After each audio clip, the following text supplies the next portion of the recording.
So we had a look at our first index, and this index actually sped up our query. It sped up our query for people older than 60. Now something interesting happens if we do run the same query for people older than 20. If I do run this query, it's still super fast, but what we see is that we essentially seem to have no person in our dataset that is younger than 20. We'll have to go through the entire index, every single element matches our query, and then we fetch the documents for that. And you see that the execution time for this is higher than it was for people older than 60.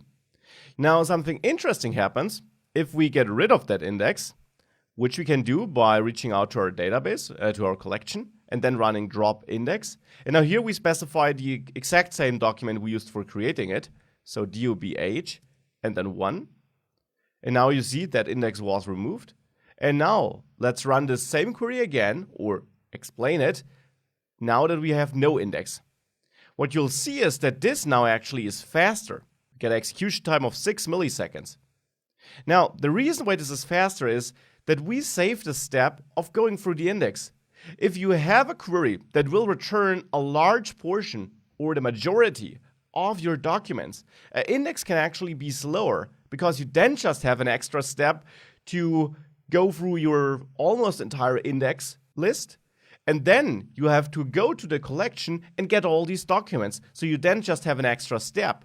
Because if you do a full collection scan, it can be faster, and it certainly is if you return all elements, but even for the majority it would often be faster, because with a full collection scan, you already have all the documents in memory. And then an index doesn't offer you anymore because that just is an extra step. Instead here we got all the documents in memory. We would have needed to go to the documents anyways to fetch them from the pointers the index gives us. So now we already have them, and since we need most of them, this is now faster. So if you have queries that regularly return the majority or all of your documents, an index will not really help you there. It might even slow down the execution.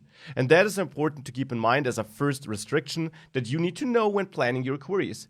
If you have a dataset where your queries typically only return fractions, like 10 or 20% or lower than that of the documents, then indexes will almost certainly always speed it up. If you get a lot of queries that give you back all the documents or close to all the documents, indexes can't do that much work for you. And logically, that makes sense, because the idea of an index is to quickly let you get to a narrow subset of your document list and not to the majority of that.